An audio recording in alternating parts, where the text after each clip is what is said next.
आज का हमारा डिस्कशन जो है वो बेस्ड ऑन है जो बाकी एमसीक्यूज़ हैं आपके एक्सरसाइज में, थर्मोडायनेमिक्स के एक्सरसाइज में पेज नंबर है 107 पे जो कुछ एमसीक्यूज़ बचे हैं उन्हें पहले डिस्कस कर लेते हैं। पहला एमसीक्यू है आपका, efficiency of Carnot engine is large when, और ये चार ऑप्शंस दिए हैं, TH is large, TC is low, TH minus TC is large, TH minus TC is small. अब ये जो क्वेश्चन है थोड़ा चेंज कर लेना चाहिए था। बहुत सारे क्वेश्चंस मुझे इसमें ऐसे लग रहे कि गड़बड़ में बनाए हैं, क्योंकि A एंड B दोनों करेक्ट ऑप्शन है इसके, एज वेल एज ये भी आपका करेक्ट ऑप्शन है। ये तीनों ऑप्शंस A, B, C ये तीनों ऑप्शंस करेक्ट है। कैसे? Efficiency of Carnot engine can be given by 1 minus TC by TH। तो अगर मैं ये फॉर्मूला कंसिडर करता हूँ 1 minus TC by TH, in that case if TC is small, TC is low, I mean यहाँ से देखो, इफ़ TC इज स्मॉल यानी ये वाला ऑप्शन, तो अगर ये कम हो जाता है तो भी हमें एफिशिएंसी ज़्यादा मिलती है। या फिर इफ़ TH इज़ लार्ज तो ऑप्शन A भी हमें करेक्ट मिलता है। और इसको मैं थोड़ा सा अगर चेंज कर दूँ, TH minus TC upon TH, इसको मैं ऐसे लिख सकता हूँ TH minus TC upon TH। So in that case if this TH minus TC is large तो भी मुझे एफिशिएंसी मैक्सिमम ही मिलेगी। तो इसीलिए क्वेश्चन तो ठीक है, बट जो ऑप्शंस दिए हैं वो तीनों ऑप्शंस मेरे करेक्ट आ रहे हैं as per the given condition. सो ठीक है, तो ये याद रखना। हाँ, लार्ज इसमें से बस ये एक जो है ये गलत ऑप्शन हो गया कि इसमें हमें नहीं मिल सकता, तो इसको उन्होंने उल्टा पूछना चाहते कि in which case efficiency of Carnot engine will not be large. So तो ये हम ये ऑप्शन करेक्ट है ऐसा बोल सकते, बट इसमें more than one option correct है। तो इसलिए A, B और C ये तीनों ऑप्शंस इस क्वेश्चन के करेक्ट है। नेक्स्ट है क्वेश्चन ये, second law of thermodynamics deals with transfer of. Second law ये कहता है कि जो आप हीट दे रहे हो किसी भी पर्टिकुलर इंजन को, वो हीट जो है वो कम्प्लीटली वर्क में कन्वर्ट नहीं होगी। उसकी दो स्टेटमेंट्स हमने देखी तो वो आपको याद होगी, दोनों स्टेटमेंट्स आपको याद रखनी है। बट बेसिक कंक्लूजन क्या निकलता है सेकंड लॉ ऑफ थर्मोडायनेमिक्स से? कंक्लूजन ये निकलता है कि जो आप हीट दे रहे हो that is not completely converted into work, some heat is lost in the surrounding या फिर टू द सिंक, ऐसा हम बोल सकते हैं। यानी second law thermodynamics deals with transfer of, हम बोल सकते हैं heat is form of energy. तो कुछ लोग ये भी बोलेंगे कि एनर्जी भी हम कर सकते हैं, बराबर है आपका, बट मोर प्रिसाइजली वो हीट में ही डील करता है second law of thermodynamics. So that's why option is D. चलिए अब नेक्स्ट है आपका क्वेश्चन, ये फिफ्थ क्वेश्चन है, during refrigeration cycle heat is rejected by the refrigerant in the. तो ये जो आपको याद होगा रेफ्रिजरेशन का जो साइकिल था वो कुछ इस तरह से था कि मैं थोड़ा अलग से बना देता हूँ।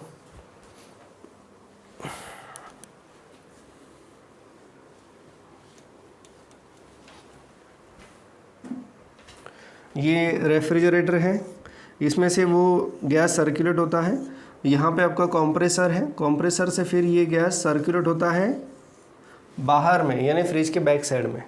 तो ये जो बैक साइड है यहाँ पे वो गैस जो है वो हीट को रिलीज़ करता है। Here heat is absorb. तो इन कोल्ड जंक्शन, क्योंकि refrigerator is nothing but we can say it is a, क्या कह सकते हैं, cold chamber as per the given option, it is nothing but cold chamber. और ये कोल्ड चेम्बर से वो हीट एब्सॉर्ब कर रहा है, तभी तो आपका फ्रिज थोड़ा सा ठंडा हो रहा है। तो हीट यहाँ पे एब्सॉर्ब कर रहा है, यहाँ पे उस गैस पे वर्क हो रहा है, और जो हीट यहाँ पे जनरेट हुई है वो हीट वो बाहर आके रिजेक्ट कर रहा है। इसका मतलब इसका जो आंसर रहेगा वो रहेगा हॉट चेम्बर यानी ये बाहर वाला। तो ये बाहर जाके हीट को रिलीज़ कर रहा है, क्योंकि बाहर का टेम्परेचर अंदर के टेम्परेचर से कम है, और हीट भी जो रिलीज़ कर रहा है वो बाहर ही कर रहा है, इसलिए इसका आंसर रहेगा हॉट चेम्बर। कंडेंसर ये नहीं रहेगा यहाँ पे आंसर, और इवेपोरेटर ये भी इसका आंसर नहीं रहेगा, क्योंकि वो ये वाले लेटर स्टेज में रहते हैं, यहाँ पे रहते हैं वो। सो इसलिए ये दोनों आंसर्स यहाँ पे नहीं रहेंगे। तो इसका जो मेन है वो है हॉट चेम्बर। कंडेंसर जो डायग्राम दी है, अगर उस डायग्राम को हम देखेंगे तो कंडेंसर की जो डायग्राम है, तो बेसिकली मैं बात कर रहा हूँ कंडेंसर, तो कंडेंसर वो उन्होंने यहाँ दिखाया है, और ये है आपका हॉट, डायग्राम में दिया है हॉट रीजन दिया है। मैं बात कर रहा हूँ फिगर 4.23 जो कि दी है पेज नंबर 99 पे।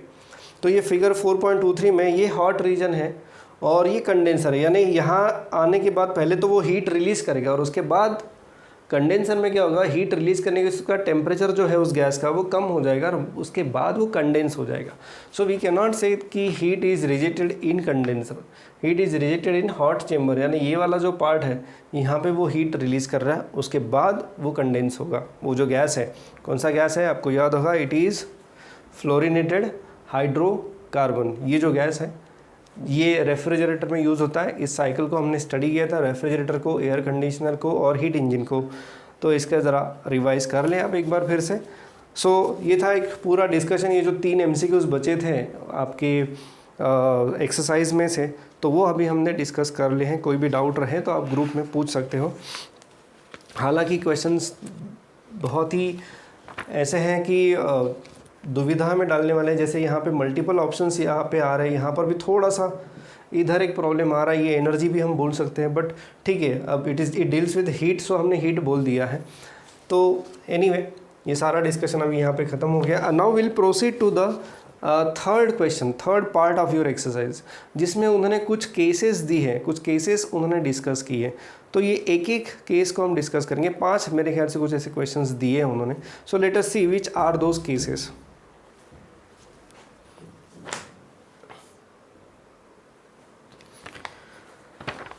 वो जो क्वेश्चन है, जो स्टेटमेंट है, बहुत बड़ी है, इसलिए मैं लिखूंगा नहीं यहाँ पे, आपको रिफ़र करना पड़ेगा पेज नंबर 107, जिसमें थर्ड का फर्स्ट जो क्वेश्चन है वो हम पहले देख लेते हैं।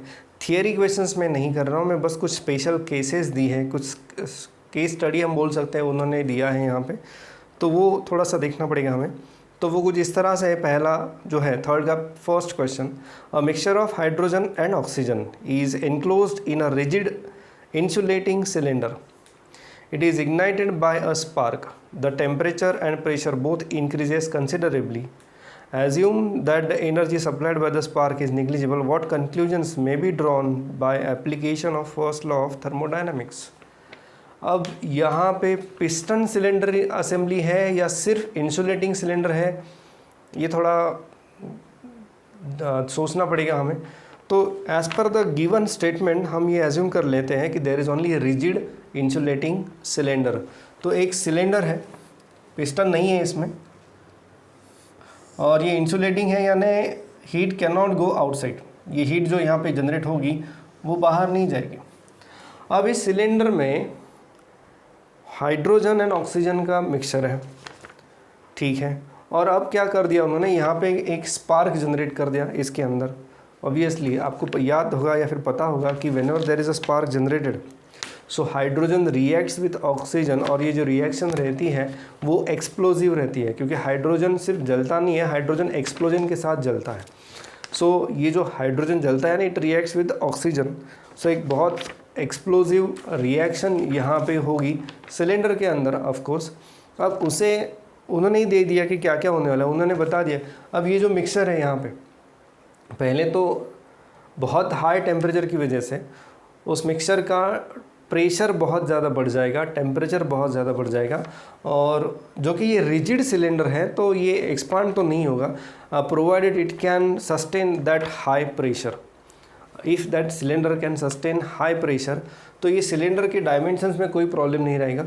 और एक चीज़ है यहाँ पे कि वो हीट जो है, अब ये इंसुलेटिंग सिलेंडर है, यानी वो जो हीट है वो बाहर नहीं जा सकती, और अगर वो हीट बाहर नहीं जा सकती, बेसिकली हमने ये देखा है कि जब ऑक्सीजन हाइड्रोजन रिएक्ट होता है, so the result is we are getting water, ठीक है, H2O हमें वहाँ पे मिलता है। यहाँ पर भी H2O रहेगा, but that will be in vaporise state. इसका कारण ये है कि वो जो हीट है वो बाहर नहीं जा रही।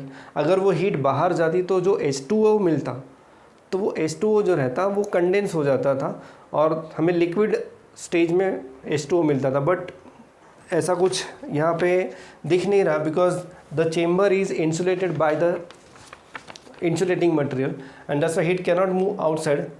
हम एज्यूम कर रहे हैं आइडियल इंसुलेशन, तो इसलिए जो हीट है वो अंदर ही रहेगी, प्रेशर भी बहुत ज़्यादा रहेगा और जो H2O गैस यहाँ पे रहेगा it will be in gaseous stage only, क्योंकि हाँ इसके बाद अगर वी एज्यूम दैट कि हीट अभी बाहर जा सकती है, so if heat goes outside तो heat of course heat is rejected outside, heat flows from higher temperature to lower temperature. So in that case हमें लिक्विड स्टेज में H2O मिलेगा, यानी सीधा सीधा पानी मिलेगा। बट बस इससे ज़्यादा कुछ खास इसमें डिस्कस नहीं कर सकते। Energy supplied by the spark is negligible, क्योंकि स्पार्क हार्डली फॉर एक फ्रैक्शन ऑफ सेकंड के लिए रहता है, तो वो ज़्यादा एनर्जी नहीं देगा। उस स्पार्क की वजह से हाइड्रोजन विल कैच फायर, तो हाइड्रोजन के जलने की वजह से यहाँ पे टेम्परेचर और प्रेशर दोनों बढ़ेगा। बाकी इसमें कुछ खास ऐसा है नहीं। हाँ, what conclusion may be drawn by application of first law of thermodynamics. तो application of first law of thermodynamics यानी जो हीट यहाँ पे जनरेट हुई है, अब हीट जो जनरेट हुई है वो किसकी वजह से जनरेट हुई है? It is because of reaction of hydrogen and oxygen. तो एक एक्सप्लोजिव रिएक्शन हुई है, तो उसमें बहुत ज़्यादा हीट जनरेट हुई है। हमें क्या पता है? Q is equal to W plus delta U। सो यहाँ पे जो कि हम देख सकते हैं इट इज़ इंसुलेटेड सिलेंडर, तो वॉल्यूम तो इसका बढ़ेगा नहीं, तो अगर वॉल्यूम चेंज नहीं होगा तो work done will be zero.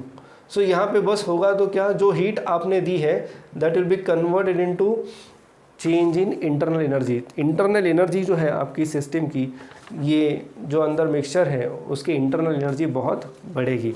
Hydrogen और ऑक्सीजन अभी बचेगा नहीं, हाइड्रोजन और oxygen will get combined to form H2। तो ये जो H2O है गैसियस स्टेट में रहेगा ये, तो इसकी इंटरनल एनर्जी बहुत ज़्यादा रहेगी। बस इससे ज़्यादा हम इसके ऊपर कुछ खास डिस्कशन नहीं कर सकते। सेकंड केस में बताने जा रहा हूँ। सेकंड केस है a resistor held in running water. Third का second part.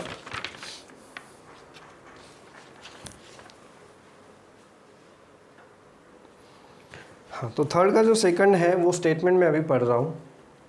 A resistor held in running water carries electric current. Treat the resistor as a system. Does heat flow into the resistor? Is there a flow of heat into the water? Is any work done? Assuming the state of resistance to remain unchanged, apply the first law of thermodynamics to this process. Statement एक बार फिर से आप भी पढ़ लेना, ठीक है। तो इसका डिस्कशन अभी शुरू कर देते हैं। एक मेजरमेंट एक फील्ड है, इंस्ट्रूमेंटेशन, उसमें एक एप्लीकेशन है। ये पाइप में से जो लिक्विड फ्लो होता है, इस फ्लो रेट को मेजर करने के लिए ये सिस्टम यूज़ करते हैं जो इस सेकंड पार्ट में दी है। करते क्या है कि ये पाइप है और यहाँ पे हम एक रेजिस्टेंस फिक्स कर देते हैं and we supply some current through this resistance. अब यहाँ पे हमें करना ये है कि ये जो करंट है इसको कांस्टेंट रखना है। अब अगर पानी फ्लो होता है, कोई भी लिक्विड फ्लो होता है, तो हमें पता है कि there is a power loss through the resistance and that power loss can be given by P is equal to I square R। P is equal to I square R। तो resistance गर्म होता है। Yes, there is heat generated inside that resistor. It is because of flow of current. हमें ये normal सी चीज़ है, हमें ये पता है कि किसी भी इलेक्ट्रिक कंपोनेंट से जब करंट फ्लो होता है तो कुछ देर बाद वो कंपोनेंट थोड़ा सा हीट हो जाता है, गर्म हो जाता है। तो इसलिए that power dissipated through that resistance is given by I square R। तो अगर ये फ्लो रेट बढ़ गया तो ये रेजिस्टेंस से जो हीट है वो इस पानी में चली जाएगी और रेजिस्टेंस का टेम्परेचर कम हो जाएगा। रेजिस्टेंस का टेम्परेचर कम होने से ये R जो है वो कम हो जाएगा। R कम हो गया तो बेसिकली यहाँ पे करंट बढ़ेगा। So using this change in resistance and current we can measure the speed of that liquid flowing through that pipe. ये एक एप्लीकेशन है, अगर कोई इंस्ट्रूमेंटेशन में जाता है तो उसे ये पढ़ने को मिलेगा। But anyway that is another part. मैं बस एक सिस्टम यहाँ पे बता रहा हूँ कि देयर इज़ अ, यहाँ पे क्या दिया है, रनिंग वाटर। तो ये एक रनिंग वाटर है, ये पाइप है और पानी ऐसे फ्लो हो रहा है यहाँ से and there is a resistance placed in between this running water, और ये बाहर से हमने इसको सप्लाई दे दिया है। तो उनका जो पहला क्वेश्चन है, does heat flow into resistance? Yes, heat flow into resistance नहीं बोल सकते, heat is flowing from resistance to water. Resistance में तो हीट जनरेट हो रही है, and that heat can be given by I square RT. This is nothing but power. Power into time is nothing but energy. So this heat is given by I square RT. This much heat is generated inside that resistance, and heat is flowing from resistance to water. Is there a flow of heat into water? Yes, there is a flow of heat into water.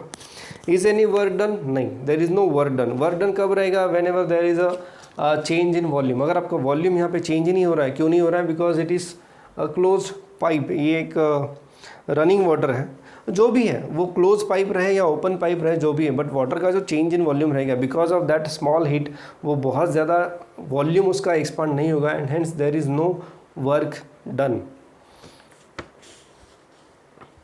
Assuming the state of resistance to remain unchanged, apply the first law of thermodynamics to this process.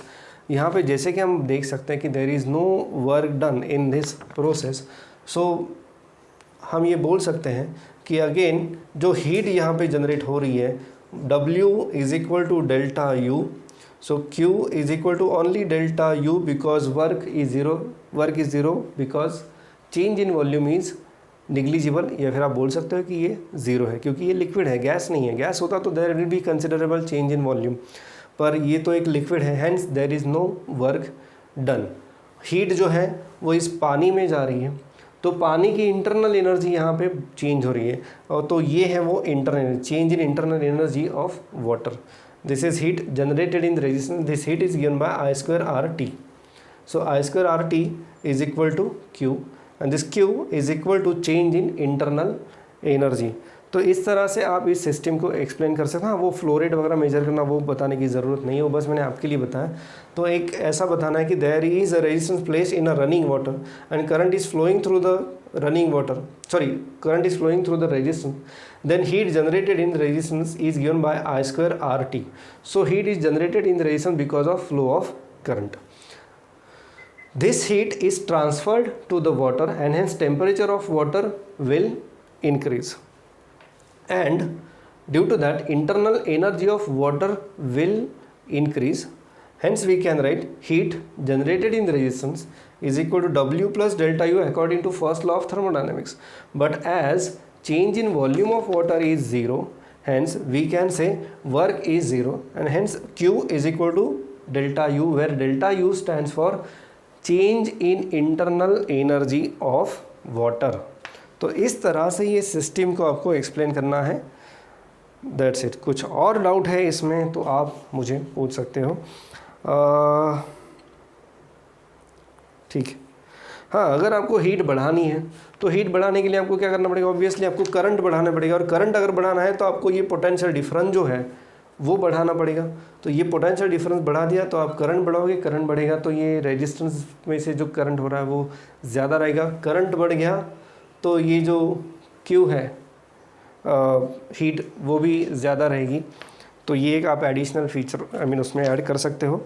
Next is question number 3 है, फिर से वो पहले case की तरह ही है, वो थोड़ा सा डिफरेंस है इसमें, उसे अभी हम डिस्कस कर लेते हैं।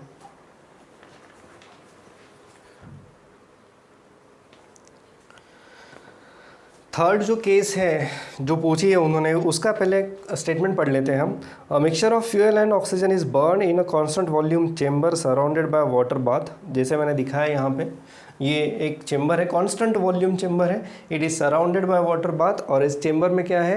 मिक्सचर ऑफ फ्यूल जैसे पेट्रोल एंड ऑक्सीजन। ठीक है, it was notice that the temperature of water is increase during the process treating the mixture of fuel and oxygen as system है ये अंदर वाला।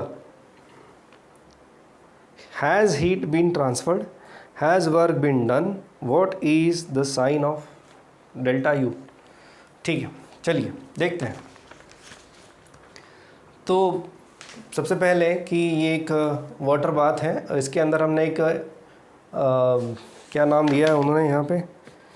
Constant chamber, constant volume chamber. ये एक छोटा सा एक चेंबर है इसका वॉल्यूम कांस्टेंट है और यहाँ पे अभी मिक्सचर है, किसका मिक्सचर है, एक फ्यूल है, पेट्रोल वेपर्स है और ऑक्सीजन है। अब इसको हमने जला दिया, जला देने से क्या हो जाएगा हमें पता है, there will be explosive reaction, petrol जल जाएगा और बहुत सारी हीट यहाँ पे जनरेट होगी। तो पहला क्वेश्चन है, has heat been transferred? Yes, heat will be transferred. जैसे ही वो पेट्रोल और ऑक्सीजन का मिक्सचर जलेगा, there will be huge amount of heat generated and this heat will be transferred to the surrounding water. क्योंकि यहाँ पे बोला है, it was notice that the temperature of water is increase during process, होना ही है क्योंकि ये हीट जो है यहाँ पे, हाँ प्रोवाइडेड ये जो चेम्बर है it is made up of material which is conductor of heat, तभी ये पॉसिबल है। तो ये जो हीट है ये बाहर जाएगी, यानी वाटर जो है बाहर का वो गर्म हो जाएगा। ठीक, has heat been transferred? Yes, heat is transferred from the system to the surrounding. ठीक है, सराउंडिंग यानी water. Has work been done? मुझे नहीं लगता यहाँ पे वर्क हो सकता है, फिर से वही केस आ गई जो पहले दो स्टेटमेंट्स में आई थी। तो यहाँ पे वर्क क्यों नहीं है? वर्क इसलिए नहीं है क्योंकि ये कांस्टेंट वॉल्यूम चेम्बर है, उन्होंने बहुत क्लियरली वहाँ पे मेंशन कर दिया है। So as it is a constant volume chamber, there will not be any change in volume, and if there is no change in volume there will not be any work done. अब जो तीसरा question है उनका वो थोड़ा problem है, what is the sign of delta U? ठीक है, so here sign of delta U will be positive, क्योंकि अगर मैं सिस्टम में पहले कंसिडर करता हूँ, ये अंदर मेरे पास एक वेपर्स है, फ्यूल की, पेट्रोल की वेपर्स है और ऑक्सीजन गैस है। So initially before burning that mixture the temperature will be very low यानी लो टेम्परेचर रहेगा, यानी हम बोल सकते हैं कि रूम टेम्परेचर रहेगा। और जैसे ही मैं स्पार्क जनरेट करता हूँ, उसको जला देता हूँ, so there will be huge amount of energy created, कुछ एनर्जी बाहर गई बट इसका भी टेम्परेचर बढ़ेगा।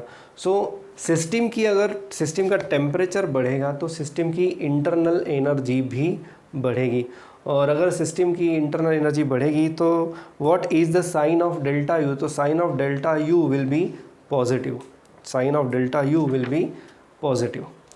अब बस इतना ही है यहाँ पे, सो कुछ खास है नहीं। हाँ, थोड़ी देर बाद क्या हो जाएगा, धीरे धीरे हीट जो है वो बाहर जाने लगेगी। तो मैं बस बात कर रहा हूँ कि जैसे हमने मिक्सर को जलाया उसके तुरंत बाद क्या क्या चेंजेस हुए, मैं उसी की बात कर रहा हूँ। हाँ, थोड़ी देर बाद क्या हो जाएगा, थोड़ी देर बाद वो हीट धीरे धीरे वाटर में चली जाएगी, तो फिर से सिस्टम का टेम्परेचर कम हो जाएगा। So sign of delta U in that case after some time will be negative, क्योंकि यहाँ पे इंटरनल एनर्जी कम हो सकती है। सो एनीवे, बट ओवरऑल हम उस इंस्टेंट की बात कर रहे हैं कि जब ये प्रोसेस हुई, तो उस इंस्टेंट के लिए हम बोल सकते हैं कि बहुत ज़्यादा हीट जनरेट हुई, कुछ हीट वाटर में गई, कुछ हीट अंदर ही रहेगी, and that heat is use to increase the internal energy of the system. System क्या है बताया है उन्होंने, it is mixture of oxygen and that fuel. So बस इतना ही है ये क्वेश्चन नंबर 3 के लिए। सो हम बोल सकते हैं कि as soon as the mixture of fuel and oxygen is burned, there will be explosive reaction between fuel and oxygen, and hence a huge heat is created. Some heat is transferred to the water. ये पहले का answer है, some heat is transferred to the water। कैसे पता हमें? क्योंकि पानी गर्म हुआ, ऐसा उन्होंने स्टेटमेंट में ही कहा। So some heat is transferred to the water and hence water temperature will increase. Some heat will remain into the chamber and it will increase the temperature of product, जो भी product, gaseous product वहाँ पे बना है, so it will increase the temperature of that product and hence it will increase the internal energy of the system. So as internal energy of the system is increasing, the sign for delta U will be positive. Sign for delta U will be positive. ये इस प्रकार का discussion आपको लिखना है, बस ज़्यादा कुछ खास यहाँ पे एक्सपेक्टेड नहीं है। वर्क डन का एक पॉइंट रह गया। So here as it is a constant volume chamber, so there is no change in volume. As there is no change in volume, work done by the system will be zero. तो बस इतना ही discussion है और यहाँ पे कुछ खास expected नहीं है। Next is question number 4। अब ये कुछ केस नहीं है, यहाँ पे उन्होंने अलग से एक क्वेश्चन पूछ दिया बीच में ही। अब draw PV diagram and explain the concept of positive and negative work, give one example each. ठीक है, उसको थोड़ा सा डिस्कस कर लेते हैं।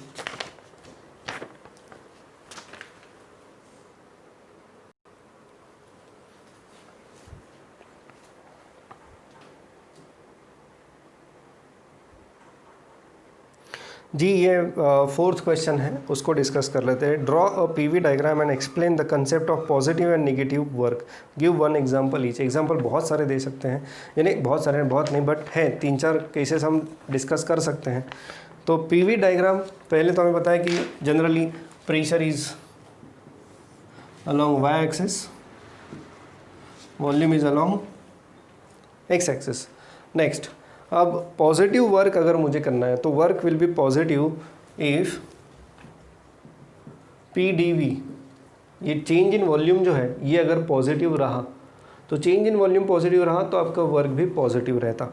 या फिर एक दूसरी केस मैंने आपको बताई थी कि व्हेनेवर गैस एक्सपांड, अपने पास पिस्टन सिलेंडर असेंबली है और पिस्टन सिलेंडर असेंबली में अगर पिस्टन ऊपर जा रही है, there is expansion of gas, so whenever there is a expansion of gas, in that case we can say that the work done by the system and work done is positive। so एक example ले लो, जैसे isothermal expansion of gas है।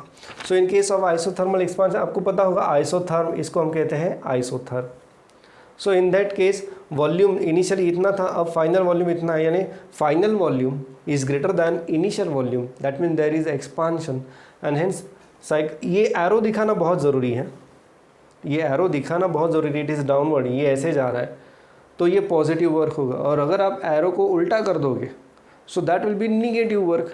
तो isothermal process, जैसे आप बोल दो कि there is isothermal expansion of gas, so isothermal expansion of a gas is example of positive work done. So as final volume is greater than initial volume, change in volume is positive and hence work done will be positive। ये था isothermal expansion का। मैं अगर इस arrow को उल्टा कर देता हूँ,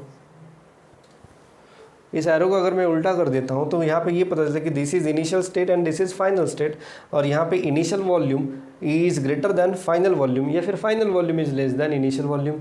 सो यहाँ पे जो चेंज इन वॉल्यूम है, change in volume is negative and hence भले ही ये आइसोथर्मल कॉम्प्रेशन हो उस गैस का, बट ये आइसोथर्मल कॉम्प्रेशन में अब गैस कॉम्प्रेस हो रहा है, so work is done on the system, in that case work done will be negative. ये एक एग्जाम्पल हो गया ये आइसोथर्मल प्रोसेस का। मैं अगर बात करता हूँ आइसोबारिक प्रोसेस की, तो आइसोबारिक प्रोसेस में, अब एक minute,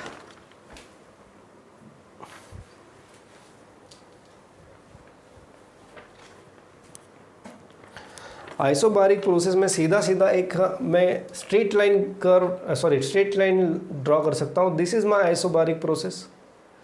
so here initially volume is Vi, final volume is Vf। So this is my isobaric process in which pressure is constant। आपको याद होगा isobaric process है ना, pressure is constant। So in this isobaric process there is only increase in volume, pressure is constant। So as final volume, अब फिर से यहाँ पे arrow बहुत important रहेगा, so arrow should be like this। So here volume is increasing and as the volume is increasing we can say that the work done is positive. ये एक और दूसरा एग्जांपल यहाँ पे हमें मिल गया, ठीक है। और उसी को मैं इस एरो में डायरेक्शन चेंज कर देता हूँ, यानी एरो की अगर मैं डायरेक्शन चेंज कर देता हूँ, so it is isobaric compression. So in case of isobaric compression now we can say that there is negative work done, क्योंकि फाइनल वॉल्यूम जो है अब ये फाइनल हो जाएगा और ये वी आई हो जाएगा। So in that case again work is done, but work done will be negative क्योंकि गैस यहाँ पे कॉम्प्रेस हो रहा है।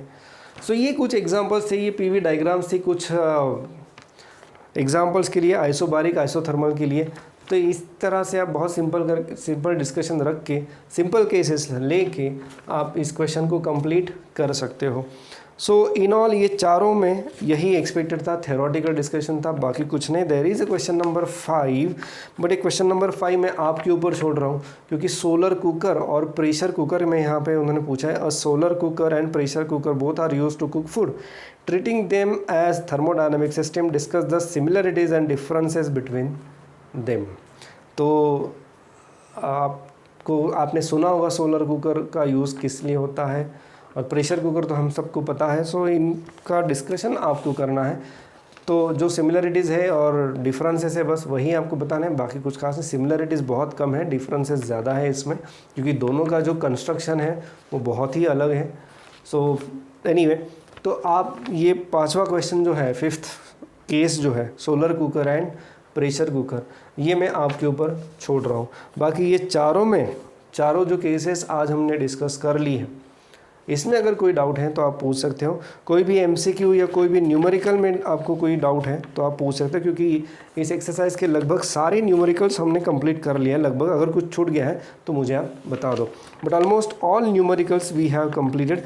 क्वेश्चन नंबर 8 जो है उसमें थोड़ी बहुत गड़बड़ है, वो मैंने पहले ही कहा है, तो उसको ज़रा साइड में रख दो, उसको बाद में हम देख लेंगे। बट बाकी सारे न्यूमेरिकल्स हमने कंप्लीट कर लिए हैं। तो इसके बाद वाला जो डिस्कशन रहेगा that will B for CET exam. तो हम एमसीक्यूज़ शुरू कर देंगे नेक्स्ट सेशन से, नेक्स्ट क्लास से। So for today that's it.